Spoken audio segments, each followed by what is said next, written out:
오늘 수요 성경 공부에 오신 우리 성도님들을 진심으로 환영합니다. 날씨가 굉장히 추운 가운데 있는데 우리 하나님께서 우리 모두의 건강을 지켜주시고 또 늘 평안으로 늘 함께하여 주시기를 간절히 축원합니다. 오늘은 히브리서 11장 8절에서 16절까지 우리가 이제 말씀을 보려고 합니다. 원래는 22절까지로 잡았는데 22절을 하면 여러분들이 오늘 안으로 집에 못 들어갈 것 같아서 줄였으니까 너무 걱정하지 마시고 아브라함의 믿음에 대해서 오늘 이제 보도록 하겠습니다. 나눠드린 유인물 한번 보시면요, 히브리서 기자는 고난의 큰 싸움을 싸우는 성도들에게 뒤로 물러가 멸망할 자가 아니라 영혼을 구원함에 이르는 믿음을 가진 자가 되어야 된다, 이렇게 권면을 하고 있습니다.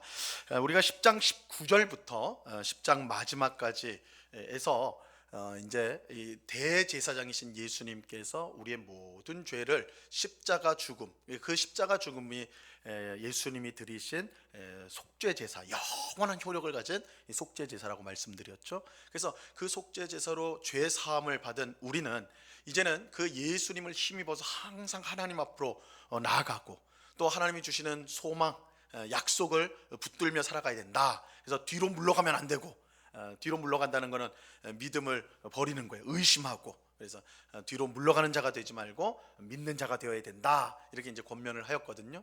그게 이제 10장 마지막 부분이고, 이제 11장에 대해서는 그러면 믿는 자가 어떻게 살아야 되느냐, 어떤 것이 뒤로 물러가지 않고 믿음을 가진 자냐, 이거를 이제 11장에서는 예를 들어서 우리에게 이제 설명을 해주고 있어요. 그래서 구약 성경에 나오는 많은 믿음의 사람들을 예로 들어가지고 그들의 믿음을 이제 우리에게 제시해 주면서 그렇게 제시하는 이유가 뭐겠어요? 우리도 그들처럼 뒤로 물러가지 않고 믿음으로 하나님 앞에서 살아야 된다, 이것을 11장에서 보여주는 것입니다. 그래서 우리가 이제 지난 시간에는 아벨, 그리고 에녹, 그리고 노아, 이 세 사람을 보았죠. 오늘은 아브라함을 보도록 하겠습니다. 자, 11장 8절 말씀입니다. 우리 이 말씀 같이 한번 읽어봅니다. 시작. 믿음으로 아브라함은 부르심 받았을 때에 순종하여 장래의 유업으로 받을 땅에 나아갈새 갈 바를 알지 못하고 나아갔으며. 자, 히브리서 기자는 이 아브라함의 믿음을 다룹니다. 이 아브라함의 이야기는 19절까지 길게 이어져요. 굉장히 길게 이어지는 것이죠. 우리 앞에서 아벨이나 에녹이나 노아는 상대적으로 짧게 이야기가 되는데, 이 아브라함의 분량은, 아브라함에 대한 설명은 굉장히 많습니다. 19절까지 이어지니까 굉장히 긴데, 이렇게 긴 내용이 있다는 것은 무슨 뜻이겠어요? 아브라함이 중요한 사람이다라는 의미가 되겠죠.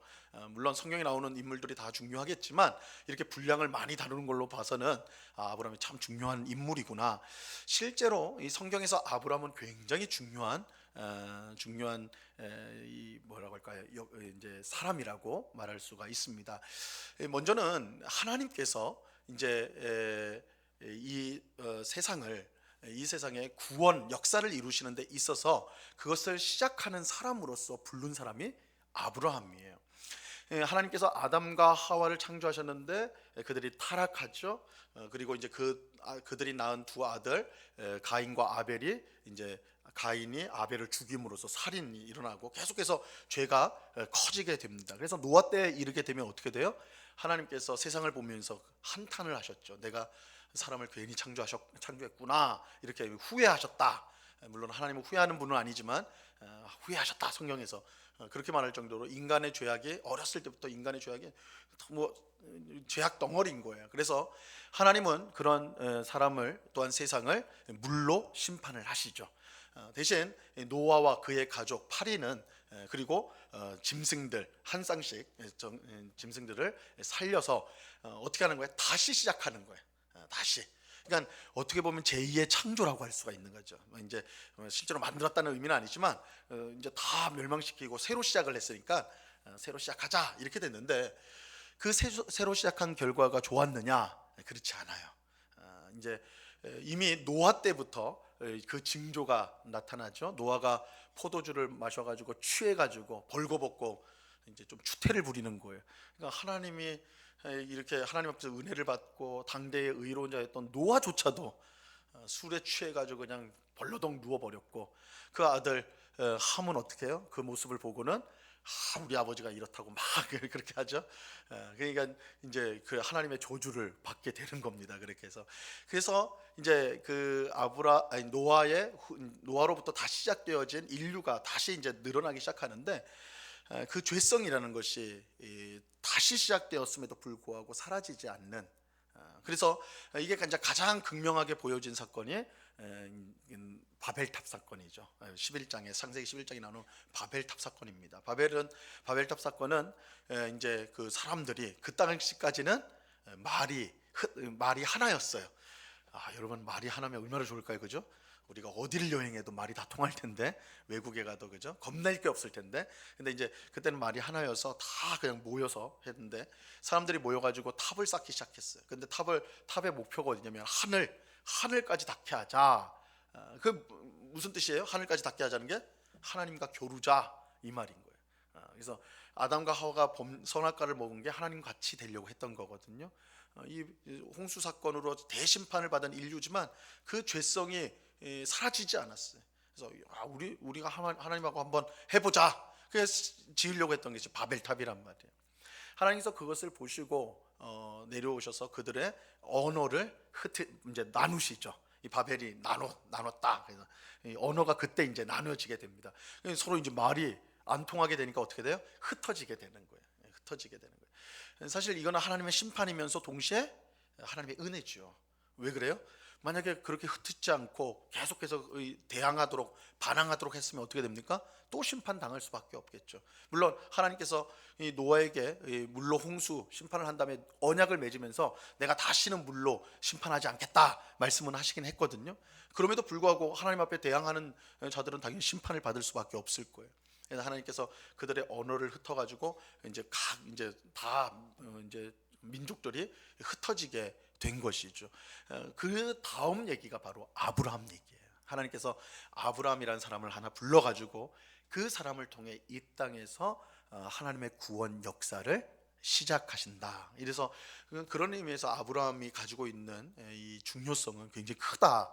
하나님께서 이 땅에 구원 역사를 일으키는데 한 사람을 불러서 사용하는데 그 사람이 아브라함이었다라는 것입니다. 아브라함.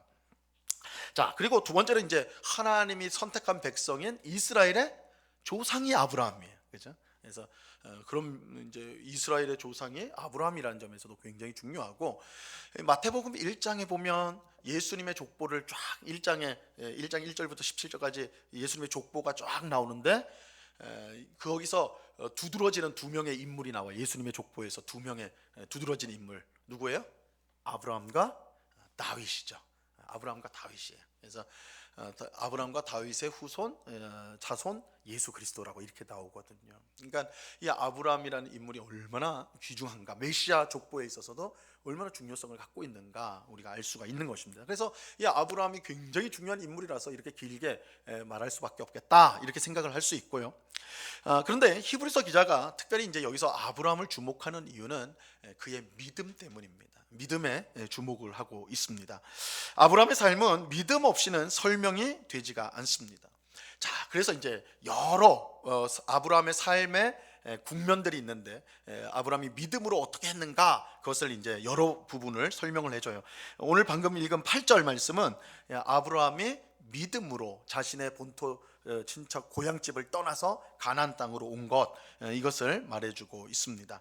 아브라함의 믿음은 그가 하나님께 부르심을 받았을 때 순종하는 것으로 나타났습니다. 그는 장래의 유업으로 받을 땅, 이 땅은 가나안 땅이죠. 가나안 땅으로 갈 때 갈 바를 알지 못하고 나아갔습니다. 이렇게 이제 히브리서 기자는 말을 하는데, 사실은 창세기에 보면 하나님께서 뭐라고 그래요? 내가 너에게 지시할 땅으로 가라, 이렇게 말씀을 하죠. 그래서 아브라함이 그냥 아무 때나 막 왔다 갔다 하다가 가나안 땅에 간 건 아니에요.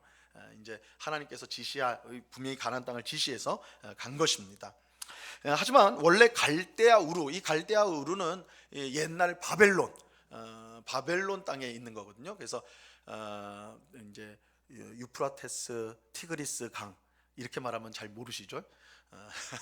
이게 이제 메소포타미아라고, 이 메소포타미아는 메소가 중간이란 뜻이고 포타미아는 강이에요. 두 강이 있는 지역인데 여기가 이제 바벨론, 이 바벨론 제국이 형성된 곳입니다. 지금 이란이나 이라크 정도 되는 그 지역인데요. 거기에 이제 우루 이제 우루라는 도시, 우루크 뭐 이제 이름 되게 비슷한데 굉장히 고대 도시들이에요. 고대 도시. 근데 이 우루라는 곳에 이 아브라함이 원래 살았어요. 우루라는 곳에 살았습니다. 거기서 있을 때 하나님이 그에게 나타나 그를 내가 너에게 지시할 땅으로 가라 이렇게 이제 명령을 한 것입니다. 아브라함이요. 그 굉장히 멀어요. 수천 킬로 떨어진 곳인데 이 아브라함에게 나타났을 때 사실은 아브라함은 섬기는 신이 있었습니다. 여러분 아브라함이 처음부터 하나님 잘 믿었었던 것 같죠. 믿음의 조상이니까. 그래서 모태 신앙인 아닌가 막 이렇게 생각할지 몰라도 사실은 아브라함은 우상 숭배자였어요.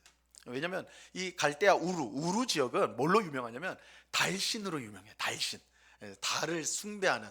그래서 옛날에 이제 고대에는 사람들이 자연을 섬겼잖아요. 그죠? 태양신, 달신, 뭐 이렇게 이제 뭐 또 뭐 산신 뭐 이런 거 다 있는데 특별히 우루 지역은 달신을 섬겼던 사람들입니다. 그러니까 그 아버지가 데라인데 데라가 우상 숭배자였거든요. 이 말은 뭐냐면 아브라함도 그 아들이니까 당연히 그 가정은 다 우상을 숭배하는, 특별히 아마 우루 지역에 살았으니까 달신을 숭배하는 사람들이었을 거라고. 우상 숭배자였어요 아브라함이 사실은. 근데 그런 아브라함에게 하나님이 나타나 가지고는 내가 너에게 지시할 땅으로 가라 이렇게 한 거예요. 그래서 이제 그가 그 말씀을 듣고 오는 겁니다. 오는 것이.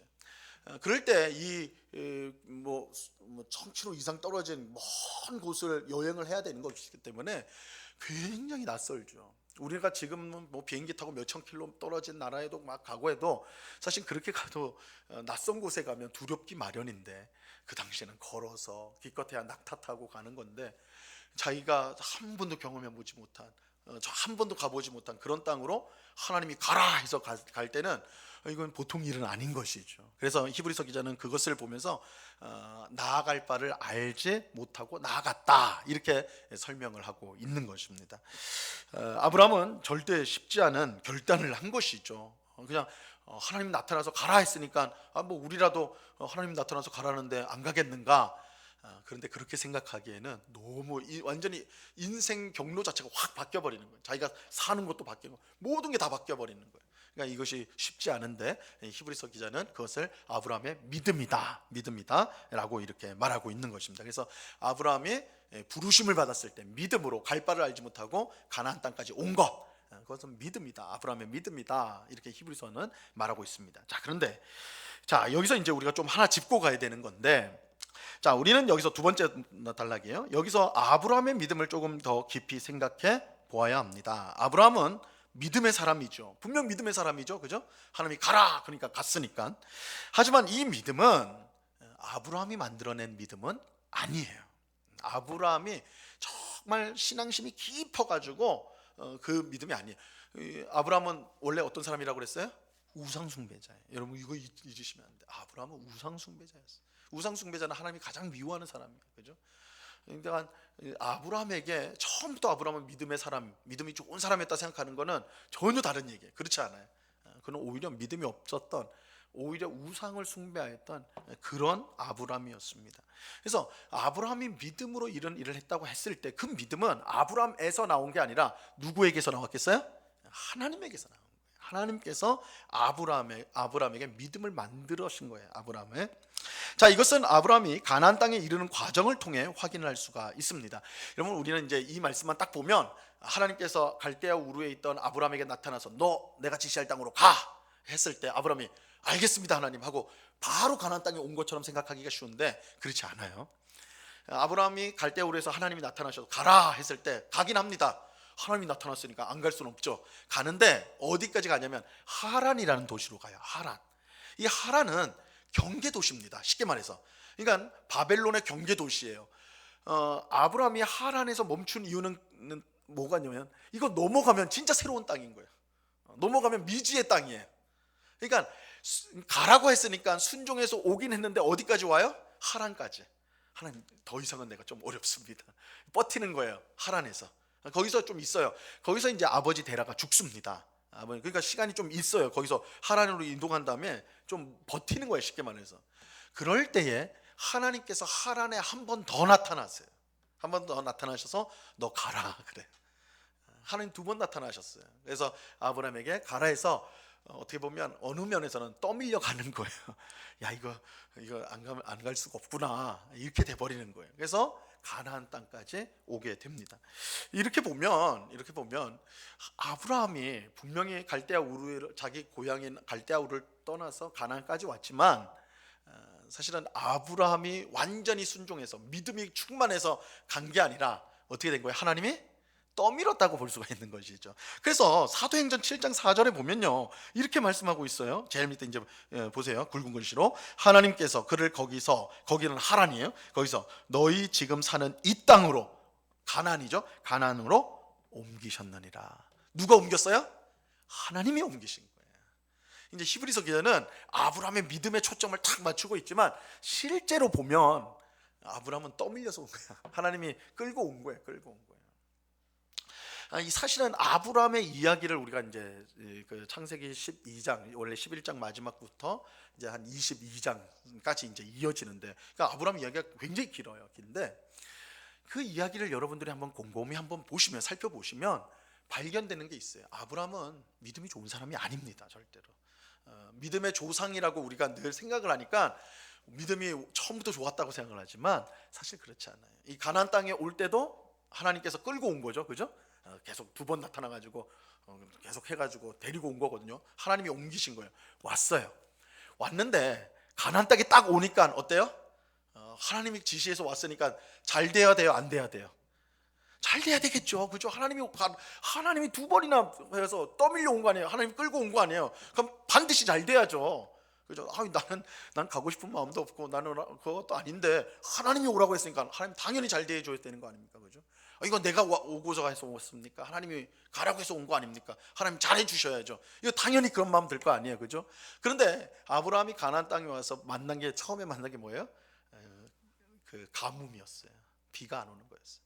그러면 지금도 비 많이 안 오면 가뭄이 들면 힘들잖아요. 지금처럼 물을 저수 많이 하고 이런데도, 우리 작년에 강릉 지역에 엄청난 그 가뭄이 와가지고 고통당한 거 우리 봤잖아요, 그죠? 이제 지금 과학이 이렇게 발달됐는데도 비 안 오면요 속수무책인 거예요. 근데 고대 시대의 가뭄은 이건 진짜 죽는 거예요, 잘못하면. 그러니까 아브라함이 어떻게 하느냐? 여러분 어떻게 했을 것 같아요? 가뭄이 왔을 때, 가나안 땅에 왔는데 가뭄이 왔어요. 어떻게 했을 것 같습니까? 제 얼굴에는 답이 없어요. 어떻게 했을 것 같아요? 애굽으로 내려가요. 애굽으로, 밑으로. 왜냐하면 애굽에는 물이 많아요. 거기는 나일강이 흐르잖아요. 애굽도 큰 이제 문명이에요. 얘는 그 바벨론이, 제가 아까 메소포타미아라고 그랬잖아요. 강 두 개가 있다고 그랬잖아요. 모든 문명은 큰 강이 있어요. 큰 강이. 그래야지 사람들이 거기서 모여서 안정적으로 지낼 수가 있거든요. 이집트에도 큰 문명이 있었는데 나일강이, 큰 강이 거기에 있었기 때문에 그런 것입니다. 그래서 쪼르륵 내려가요. 그 하나님의 뜻이었을까요? 아니었을까요? 아니었겠죠. 하나님은 아브라함에게 지시한 땅은 애굽 땅이 아니었습니다. 가나안 땅이에요. 그러면 왜 내려갔을까요? 믿음이 좋아서 내려갔습니까? 그죠? 아니잖아요, 그죠? 사실은 아브라함이 어떻게 해야 마땅한 거예요? 하나님 나 죽이려고 데려왔어요? 하나님 이 땅에 오라고 했으니까 나 왔으니까 책임지시라고, 뭐 이렇게라도 해야 되는 거 아니에요, 그죠? 그게 믿음 있는 행동 아니에요, 우리가 생각할 때? 근데 내려가요, 살려고 내려갑니다.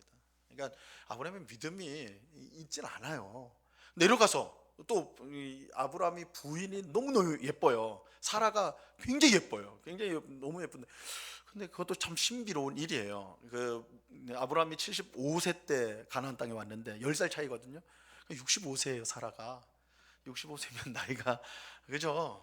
은퇴 5년 전인데, 근데 너무 예뻐가지고 그 애굽에 가서 왕이 탐낸 거예요. 그러니까 아브라함 입장에서는 어떻게 해요? 상대가 왕의 왕, 왕이 자기 부인을 탐내요. 그러니까 어떻게 하겠어요? 사라한테 말하는 거예요. 내 부인이라고 하지 마라. 내 누이라고 해라. 실제로 누이기도 하거든요. 이제 그 당시로는 그렇게 결혼을 했으니까. 그래서 누이라고 해라. 만약에 내가 너 남편이라고 했다는 왕이 나 죽이고 너 차지할 거 아니냐, 그죠? 믿음이 충만해서 이렇게 한 겁니까? 아니죠, 그죠? 하나님께서 아브라함에게 약속했을 때는 사라를 통해서 큰 민족을 이루겠다고 하셨어요. 그럼 사라가 부인이 안 되면 하나님 약속이 깨져버리는 거예요. 그럼 그런 상황이 오면 어떻게 해야 돼요? 믿음이 있다면 하나님, 내 아내를 통해 가지고 그렇게 주시기로 했으니까 지켜주십시오, 이렇게 기도해야죠. 그런데 제일 먼저 건 기도한 게 아니라 뭘 할래요? 나 남편이라고 하지 마라, 절대. 나 살아야 되겠으니까. 이렇게 돼버린 거예요. 그래 어떻게 해요? 하나님이 직접 개입을 하죠. 그래서 바로를 너 살아 그렇게 하려면 넌 죽는다, 이렇게 하나님이 협박을 해가지고 풀려나는 거예요. 이게 이제 아브라함의 인생에서 두 번 일어납니다. 그러니까 또 그 아들도 그런 일을 해요. 그러니까 믿음이 사실은 큰 그게 아니에요. 그런데 그러니까 이 말을 왜 하려고 하냐면 그 뒤로 보면 이제 아브라함이 사실은 믿음을 이제 보여주는 모습들이 나타납니다. 이 말은 원래 아브라함은 믿음의 사람이 아니었어요. 그런데 22장 창세기 22장에 가면 아브라함은 어디까지 이르냐면 자기 독자를 하나님 앞에 바치는 데까지 나가요. 이거는 애굽으로 내려가가지고 자기 부인을 부인이라고 안 하게 하는 그런 아브라함의 모습, 그 믿음하고 비교를 해보면 하늘과 땅 차이죠. 어떻게 그런 일이 일어나느냐? 그 사이에 하나님이 아브라함을 믿음의 사람으로 만드신 거예요. 그러니까 아브라함의 믿음이라는 건 처음부터 그가 가졌던 특별한 믿음이 아니에요. 우리와 똑같아요, 아브라함은. 그런데 하나님께서 그 아브라함의 인생에 개입하셔가지고 그를 믿음의 사람으로 만드신 거예요. 우리가 이제 그것을 주목해 봐야 되는 것입니다. 자, 마지막 줄 보세요. 아브라함이 고향인 갈대아 우르를 떠나 가나안 땅에 온 것은 분명 믿음으로 인한 것인데 그 믿음은 다음 장 아브라함이 아닌 하나님부터 나왔습니다. 하나님은 우리에게 믿음을 주셔서 믿음으로 살게 하시고 그것을 칭찬하세요. 좀 이상하죠? 하나님이 이렇게 역사하세요. 하나님이 우리에게 믿음 주세요. 하나님이 주신 믿음을 우리가 가지고 그 믿음대로 살아요. 그럼 하나님이 우리에게 뭐라고 그래요? 너 믿음으로 잘 사는구나, 칭찬하시고 복을 주세요. 이게 믿음이 좋은 사람의 모습인 거예요. 그러니까 믿음이 우리가 보통 좋다고 할 때는 우리는 보통 그렇게 생각을 해요. 저 사람은 나랑 달라서 처음부터 혹은 어떤 특별한 은혜를 받아가지고 믿음을 가진 것처럼 그렇게 생각을 해요. 근데 그렇지 않아요. 모든 사람의 믿음은 하나님이 주신 거예요. 그렇기 때문에 그 믿음을 주시고 그 믿음을 하나님이 주신 걸 가지고 믿음으로 살아요. 그럼 당연한 거죠, 사실은. 근데 하나님은 그것을 칭찬하세요. 잘했다고 하세요. 하나님께서 상을 주세요. 이게 믿음의 삶이라는 거예요, 사실은. 그러면 우리가 자랑할 것이 있을까요, 없을까요? 없죠. 하나님이 주신 거니까. 하나님이 주신 거니까. 그래서 우리는 언제나 우리가 무엇을 잘했다 할지라도 뭔가 대단한 일을 할지라도 언제나 겸손하게 하나님께 영광을 돌려야 돼요. 하나님께 감사를 드려야 돼요. 하나님이 주신 거니까요. 그렇죠? 하나님 주신 거니까. 여러분들에게 엄청난 뭔가 재능이 있어가지고 큰 기여를 했다. 그럴 때도 우리는 하나님께 영광을 돌려야 됩니다. 그 이유는 분명해요. 그 재능이 어디서 왔냐고요? 하나님으로부터 온 거예요. 하나님부터. 그러니까 모든 것이 하나님부터 오는 겁니다. 그리고 하나님은 그 하나님 주신 것을 사용해서 우리가 그 하나님이 주신 것을 선물을 사용했을 뿐인데도 하나님은 칭찬하세요. 잘했다 하세요. 이거 똑같죠. 우리 부모가 어린 자녀한테 하는 거랑 똑같잖아요. 자녀가 자녀에게 다 주잖아요. 부모가 다 주는 거 아닙니까? 그죠? 뭐 다 준 다음에 그 자녀가 부모에게 받은 걸로 뭘 하면 부모가 기뻐하잖아요. 사실은 부모가 다 준 건데도. 이게 똑같은 거예요. 하나님도 아버지로서 그렇게 하신다라는 것이죠. 자, 그래서 사도 바울이 이렇게 고백합니다. 고린도전서 15장 10절 말씀인데요. 우리 굵은 글씨로 그러나 같이 한번 읽어볼게요. 시작. 그러나 내가 나 된 것은 하나님의 은혜로 된 것이니 내게 주신 그의 은혜가 헛되지 아니하여 내가 모든 사도보다 더 많이 수고하였으나 내가 한 것이 아니요 오직 나와 함께 하신 하나님의 은혜로라. 바울이 뭐라고 그래요? 모든 사도보다 내가 더 수고했다 이러잖아요. 더 많이 수고했다. 실제로 바울은 전도 여행을 이제 엄청난 지금으로서 생각하면 지금의 이제 투르키에 투르키예 지역, 터키죠. 예전에 투르키어 지역과 그리스 그리고 끝에 로마까지, 그러니까 지중해 전반을 쫙 돌면서 곳곳에 교회를 세우고 선교를 했거든요. 또 성경에는 나와 있지 않지만 아마 내려오는 이야기에 따르면 그는 스페인까지 갔다고 그래요. 그러면 지중해 거의 절반을 복음을 다 전한 거예요. 교회를 전한 거예요. 세우고 엄청난 일을 한 겁니다. 제가 이제 작년에 성경 지리 답사 가가지고 투르키에 이제 지역을 가는데 거기 이 산이 있어요. 유명한 타우루스 산맥이라고 있는데 3,000m 되는, 그러니까 가니까 위에 다 눈으로 덮여 있더라고요. 굉장히 높은 산이에요. 굉장히. 근데 이제 설명해 주는 분이 저 산이 타우루스 산이라고 하면서 사도 바울이 저 산을 넘어서 복음을 전했습니다. 그 말을 하는 거예요. 우리는 버스 타고 가면서도 너무 힘들어가지고 버스를 한 10시간씩 태우더라고요. 그래서 너무 힘들어가지고 허리 아프고 막 이런데 그 높은 산을 걸어서, 그죠?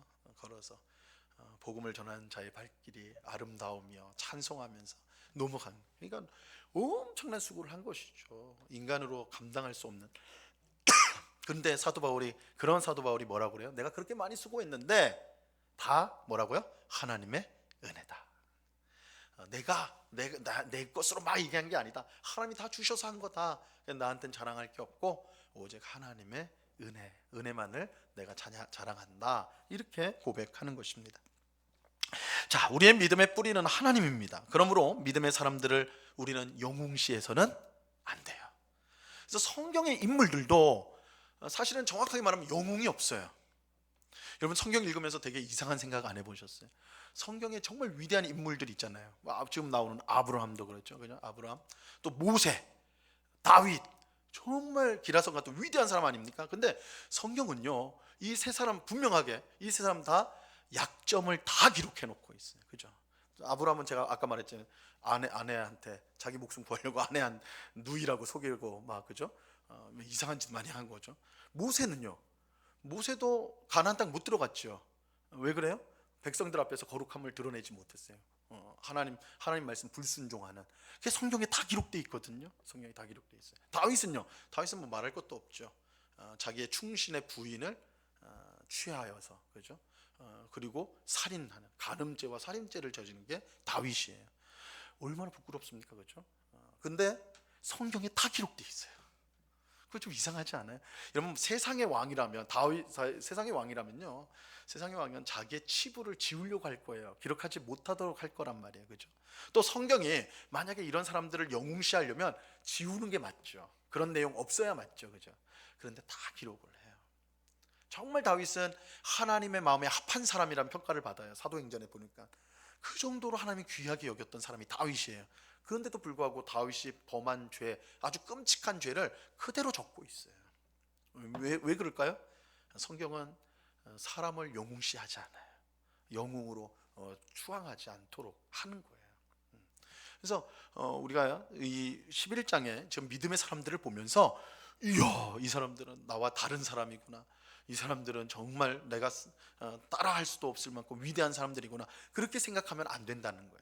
여러분들이 우리 11장을 보면서도 마찬가지고 성경을 읽으면서도 마찬가지고 이 성경에 나온 사람들은 나랑은 다른 사람이구나, 나는 따라갈 수 없는 사람이구나, 이렇게 생각하면 안 돼요. 하나님이 그 사람들을 그렇게 믿음의 사람으로 만드신 거예요. 그리고 그 하나님이 바로 우리의 하나님이세요. 하나님은 그들을 그렇게 믿음의 사람 만드셨듯이 오늘 우리를 그런 믿음의 사람으로 만들고 계십니다. 그래서 우리는 절대로 사람을 높이는 일을 해서는 안 됩니다. 우리가 높여야 될 것은 오직 하나님밖에 없어요. 하나님밖에. 그리고 사람은 다 연약한, 그리고 그 사람이 정말 아름다운 믿음을 발휘했다면 하나님께서 그를 그렇게 아름답게 만드셨다 생각하면서 하나님을 칭송하셔야 돼요. 그래서 이게 우리 특별히 한국 기독교인들이 우리가 사람을 용시한단 말이에요. 그렇죠? 어떤 유명한 목회자라든지 또 이제 사이비 종교는 다 교주들 있잖아요. 지금 요번에도 어제도 뉴스에 나왔는데 자기가 재림예수라고 갑자기 느닷없이 자기가 재림예수라고 티셔츠 입고 나와가지고 막 그러더라고요. 그런데 제가 그 보면서 그건 누가 속나 했는데 그 사람은 헌금한 사람이 50억이 넘는데요. 헌금을 한 게. 그러니까 그 사람 다른 사람이 수만 명이 넘는다는 거예요.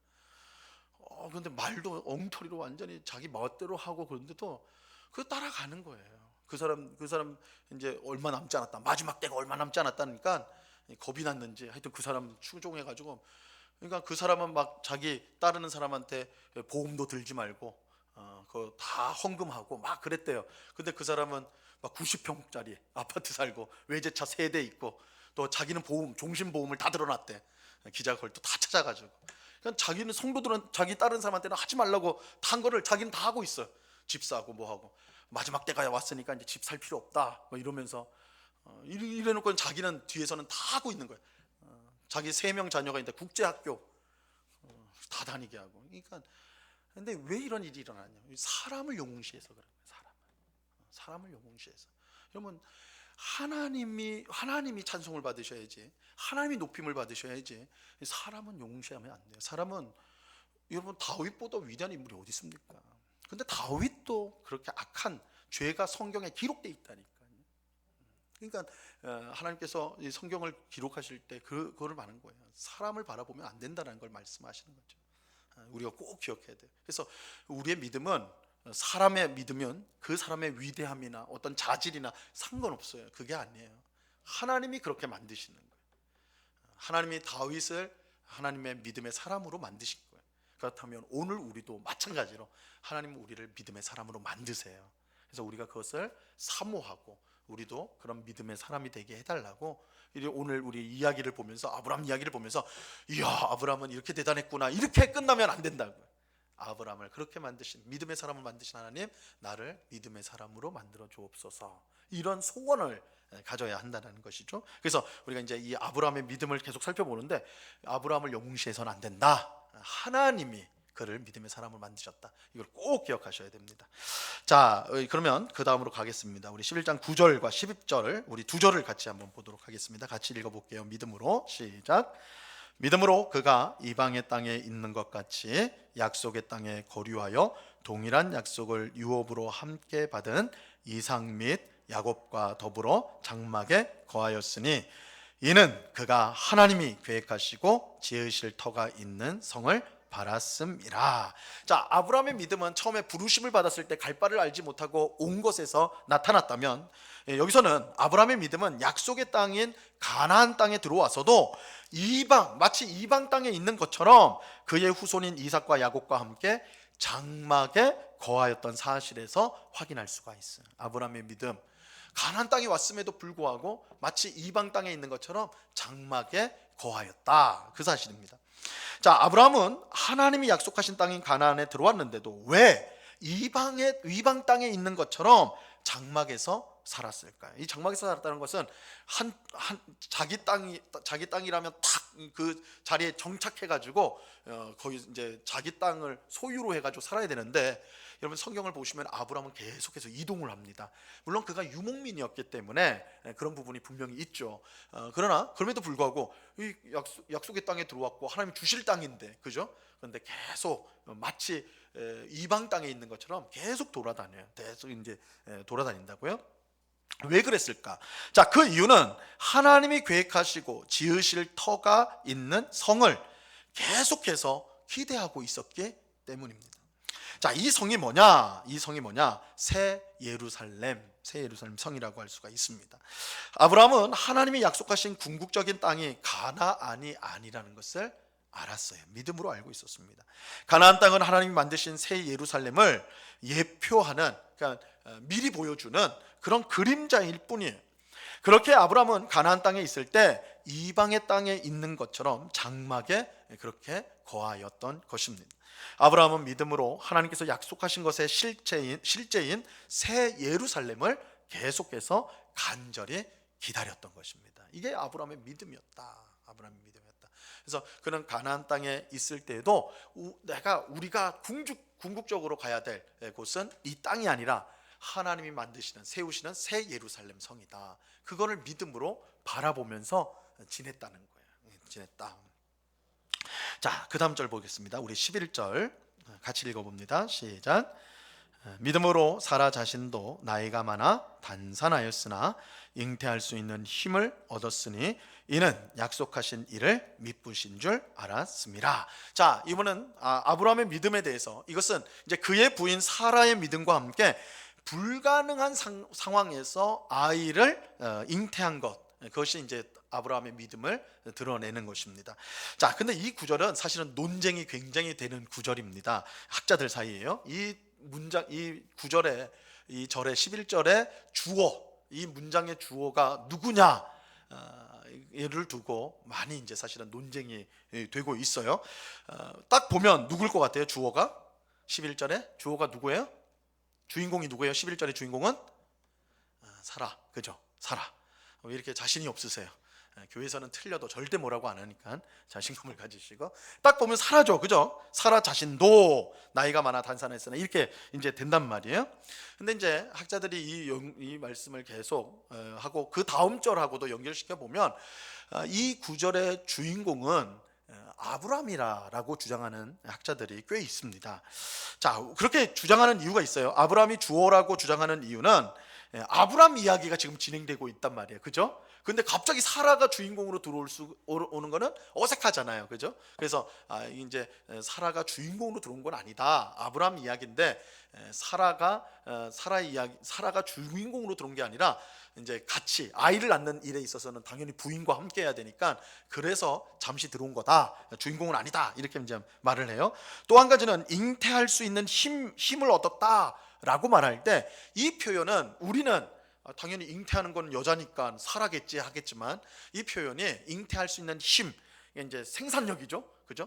번식력, 이거는 사실 남자들한테 이제 있는 것으로 간주가 많이 되었어요.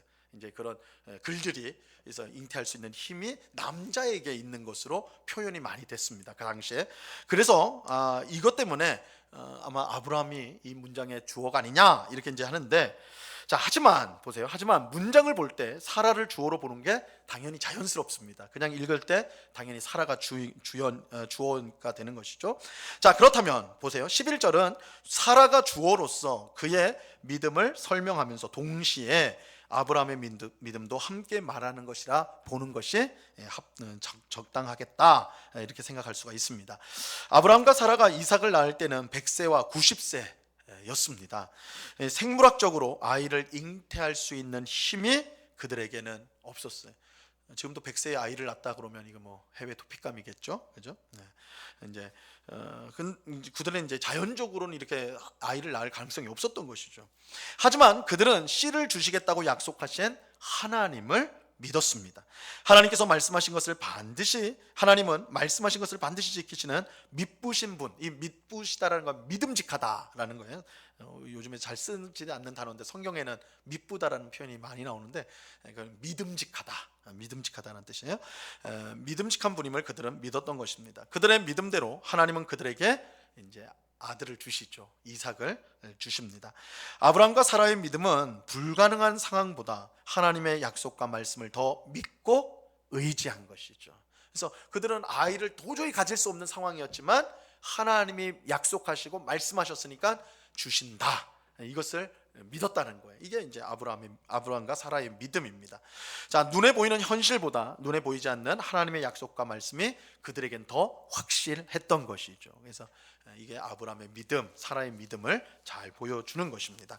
자, 12절 말씀을 보겠습니다. 같이 읽습니다. 시작.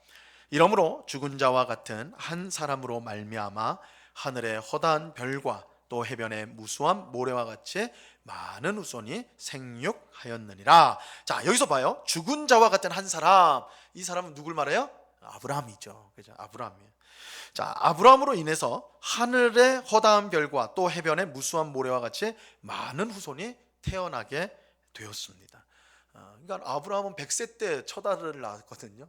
하나님께서 아브라함의 이름을 이제 고치면서 열국의 아버지라는 이름을, 원래는 이름이 아브라함이었죠. 아브라함. 근데 아브라함으로 고쳤단 말이에요. 이게 이제 열국의 아버지, 여러 민족의 아버지인데, 이름이 여러 나라의 아버지, 여러 민족의 아버지 하면 여러분 딱 뭐가 딱 떠오르냐고요? 아브라함이 자식들이 진짜 많나 보다. 그러니까 스케일이 그냥 한 나라의 아버지도 아니고 여러 나라의 아버지라고 하는 거니까 얼마나 자식이 많을까 이렇게 되잖아요. 근데 하나님께서 이름을 고쳐 주실 때 아브라함이 낳은 아들은 뭐예요? 한 명이 한 명.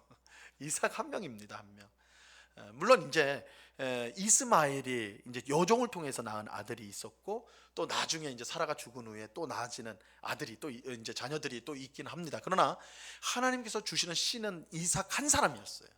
그러니까 아브라함이라는 이름이지만 하나님은 딱 한 명의 후손을 그에게 주셨던 것이죠. 물론 이것도 놀라운 기적이죠. 왜냐하면 아브라함은 죽은 자와 같은, 이 말은 아이를 낳을 수 있는 능력이 없는 아브라함이란 것인데, 근데 그를 통해서 하나님께서 자녀를 낳았으니까. 그런데 그 이삭이었고, 또 이삭도 많이 낳았느냐? 그렇지 못하잖아요. 두 사람을 낳죠. 에서와 야곱을 낳고, 이제 야곱 때부터 이제 번성해지는 거예요. 야곱이 몇 명을 낳습니까? 이 정도는 아셔야 되는, 12명을 낳아요. 12명. 예수님의 12제자, 그죠? 그리고 야곱의 12명의 아들. 이게 이스라엘이 되는 거예요. 이스라엘 민족이 되는 것이죠. 자, 그 중간에 보세요. 창세기 22장 17절. 내가 내게 큰 복을 주고 내 씨가 크게 번성하여 하늘의 별과 같고 바닷가의 모래와 같게 하리니 내 씨가 그 대적의 성문을 차지하리라. 이제 히브리서 기자가 이 말씀을 떠올린 것 같습니다. 물론 아브라함 생전에 그런 일이 일어나지는 않았습니다. 그는 오직 이삭만 낳았을 뿐이에요. 하지만 이삭은 야곱을 낳고 야곱은 12명의 아들을 낳았으며 12명의 아들은 애굽에 정착하여 큰 민족을 이루게 되었습니다. 그래서 출애굽기 1장 7절 말씀인데요, 같이 한번 읽어볼게요. 이스라엘 자손은, 시작. 이스라엘 자손은 생육하고 불어나 번성하고 매우 강하여 온 땅에 가득하게 되었더라. 사실은 우리는 별로 이 말씀에 감동을 받지 않지만 아브라함이 천국에서 이 모습을 보면서 엄청 감동을 했을 거예요. 그죠? 하나님께서 너를 통해 많은, 그죠? 너를 큰 민족을 이루겠다 그랬거든요. 근데 아브라함은 생전에 이삭 한 명뿐이었어요. 이삭 한 명뿐이었어요. 그런데 출애굽기 딱 1장에 오니까 어떻게 돼요? 온 땅에 가득하게 되었더라. 하나님이 아브라함에게 주신 약속이 그대로 성취가 된 것이죠. 정말 큰 민족을 이루게 된 것입니다.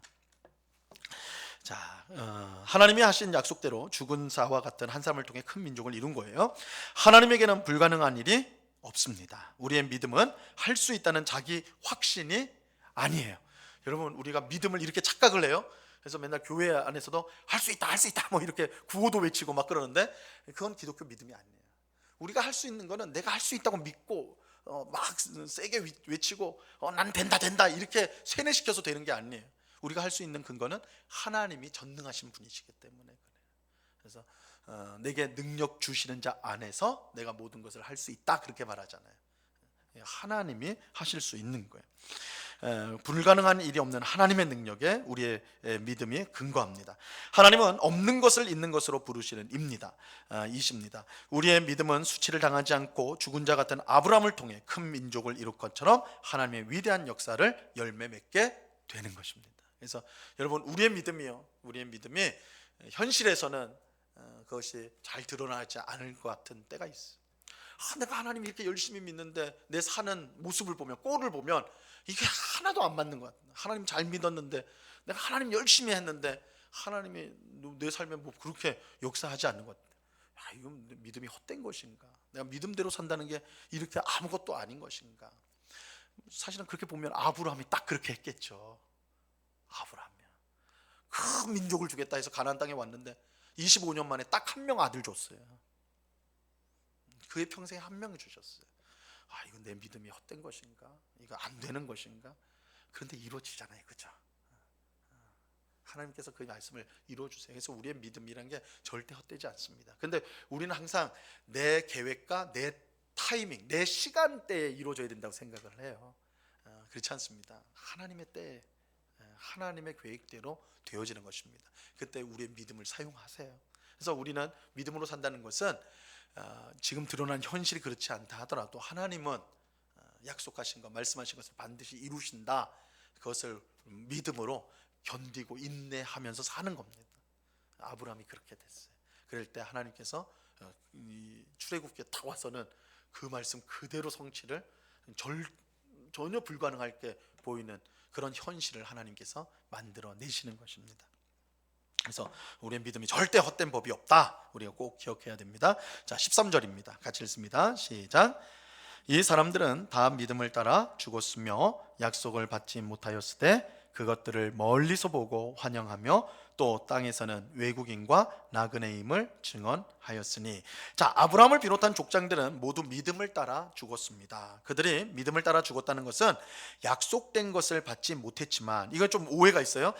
우리 성경에는 약속을 받지 못하였을 때 이렇게 해버리니까, 아니 약속도 못 받았느냐? 약속을 받았죠, 그죠? 하나님께서 약속하신 거 아닙니까? 큰 민족을 이루겠다, 가나안 땅 주겠다, 그죠? 새 예루살렘에 대한 이 약속은 주셨죠. 여기서 못 받았다는 건 약속의 성취를 못 받았다는 거예요. 이루어진 것은 못 받았다라는 거예요. 자, 약속된 것을 받지는 못했지만 그것을 멀리서 보고 기뻐했다. 이 환영했다는 말은 기뻐했다는 사실에서 알 수가 있습니다. 또 그들은 이 땅에서 그들이 외국인과 나그네임을 고백을 했다. 그러니까 이 말은 뭐예요? 이 땅에 내 본향이 있는 게 아니다. 하나님 나라. 그들은 하나님 나라를 보았다는 것이죠. 하나님은 아브라함에게 큰 민족과 약속된 땅을 주고 온 세상을 복되게 하는 사명을 감당할 것을 약속해 주셨습니다. 하지만 아브라함은 큰 민족이 아닌 이상만 자녀로 얻었고 약속의 땅인 가나안에서 무덤 외에 소유한 땅이 없었어요. 가나안 땅을 주신다 해가지고 왔는데 아브라함이 평생 가진 땅은 막벨라 굴, 자기 부인의 무덤으로 사용한 막벨라 굴밖에 없었어요. 그 밭과 굴밖에는 없었습니다. 역설적이죠, 그죠? 그 땅을 주시겠다고 왔는데 그가 소유한 건 그거밖에 없었어요. 그는 약속은 받았지만 약속의 성취는 받지 못했습니다. 하지만 그는 믿음을 버리지 않았어요. 오히려 그는 약속의 성취를 멀리서 보았고 그것을 기뻐하였습니다. 그는 새 예루살렘을 간절히 기대했기에 이 땅에서 외국인과 나그네로 기꺼이 살았던 거예요.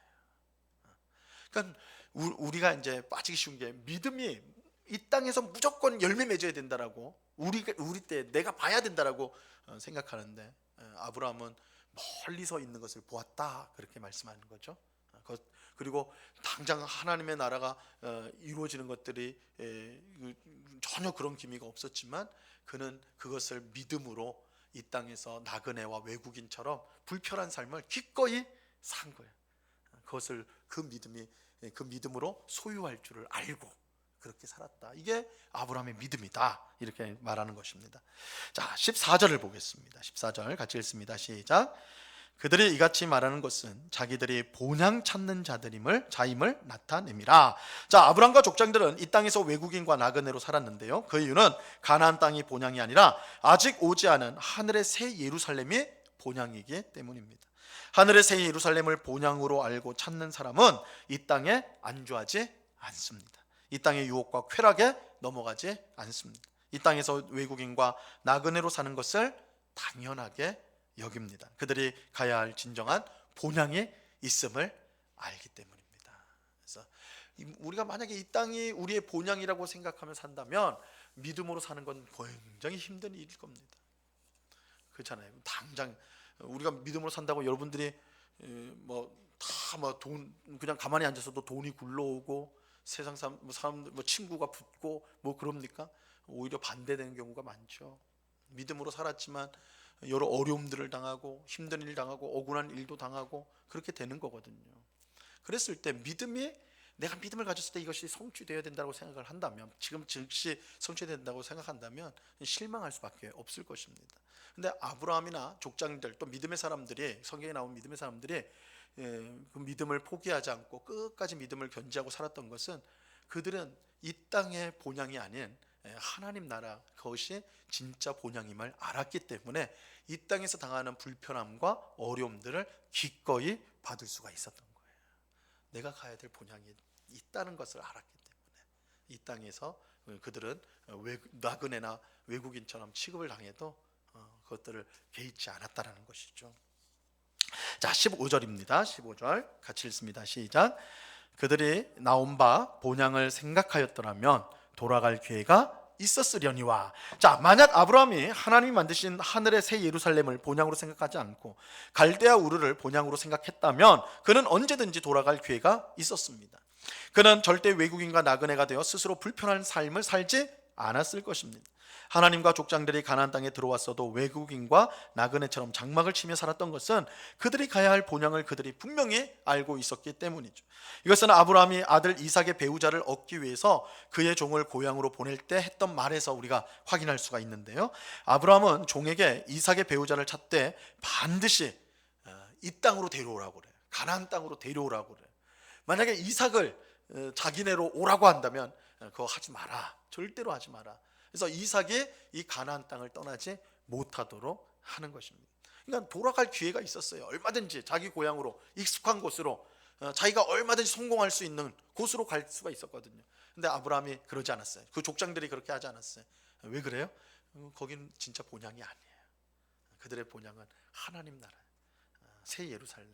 그것을 미리 보여주는 게 가나안 땅이에요. 그래서 그들은 가나안 땅을 벗어나지 않으려고 그렇게 했던 것입니다. 이게 이제 이삭의 배우자를 구하는 장면에서 잘 드러난다 할 수가 있습니다.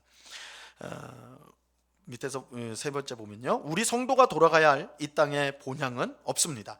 우리가 찾아가야 할 본향은 하늘에 있는 새 예루살렘 성입니다. 그러므로 이 땅의 모든 무거운 짐과 얽매이기 쉬운 죄를 벗어버리고 본향을 향해 우리는 계속해서 나아가야 하는 것입니다. 자, 우리 마지막 16절입니다. 같이 읽습니다. 시작. 그들이 이제는 더 나은 본향을 사모하니 곧 하늘에 있는 것이라. 이러므로 하나님이 그들의 하나님이라 일컬음 받으심을 부끄러워하지 아니하시고 그들을 위하여 한 성을 예비하셨느니라. 자, 아브라함과 족장들이 그랬던 것처럼 우리는 더 나은 본향을 사모합니다. 이 땅에 있는 것이 아닌 하늘에 있는 새 예루살렘 성입니다. 하늘의 새 예루살렘 성은 더 나은 본향입니다. 그래서 더 나은 본향이다 이렇게 말하고 있죠. 이 땅의 어떤 본향보다 더 낫습니다. 자, 이 더 나은은요, 여러분 히브리서에서 굉장히 중요한 역할을 하는 단어입니다. 더 낫다, 비교를 하면서 더 나은 것이다, 이 표현이 히브리서에서 굉장히 많이 나와요. 그래서 1장에 보면 예수님은 천사보다 더 나은 존재예요.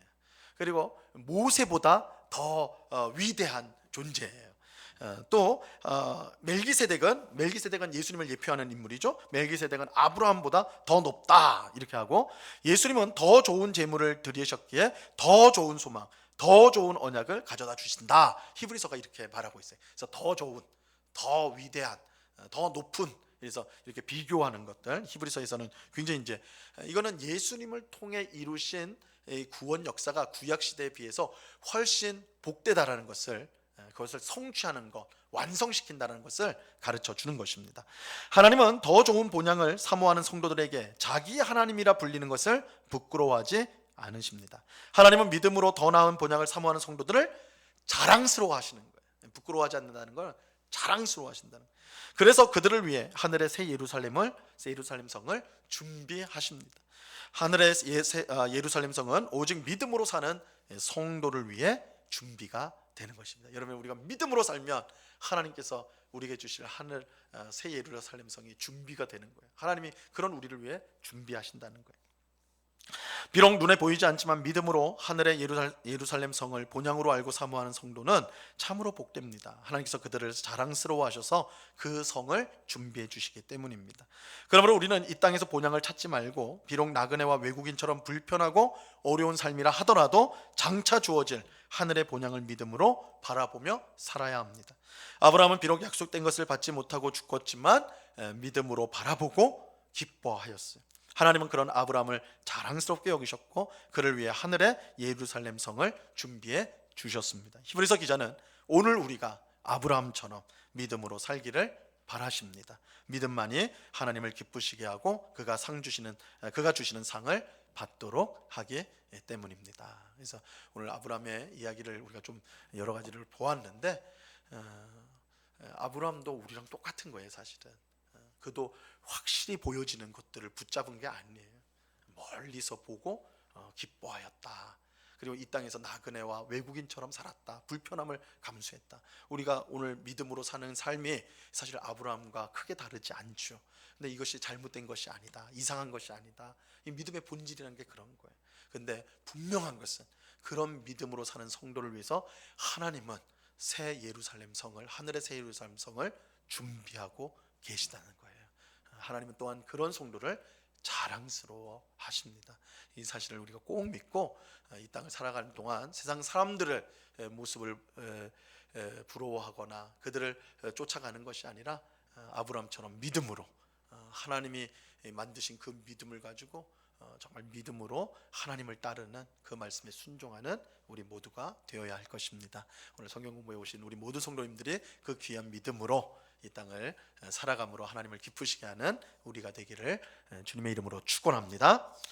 기도하겠습니다. 하나님 아버지 감사합니다. 아브라함의 믿음을 통하여서 오늘 우리에게 어떤 믿음의 삶을 살아야 될지를 알려주시니 감사합니다. 주님, 아브라함에게 믿음을 주셨듯이 우리에게도 믿음을 주신 줄 압니다. 하나님이 주신 이 귀한 믿음을 잘 사용하여서 비록 이 땅에서 우리가 그 믿음대로 사는 동안 어려움을 당하기도 하고 또한 불편을 겪기도 하고 여러 힘든 일들을 겪는다 할지라도 낙심하는 것이 아니라 오히려 우리의 본향이 이곳에 있지 않고 하나님 나라 하늘에 있다는 것을 꼭 기억하고 그것을 바라보며 믿음의 길을 힘있게 걸어나가는 저희 모두가 되게 하여 주시옵소서. 그렇게 우리를 인도하실 주님께 감사와 찬송을 올려드리며 예수 그리스도 이름으로 기도드리옵나이다. 아멘.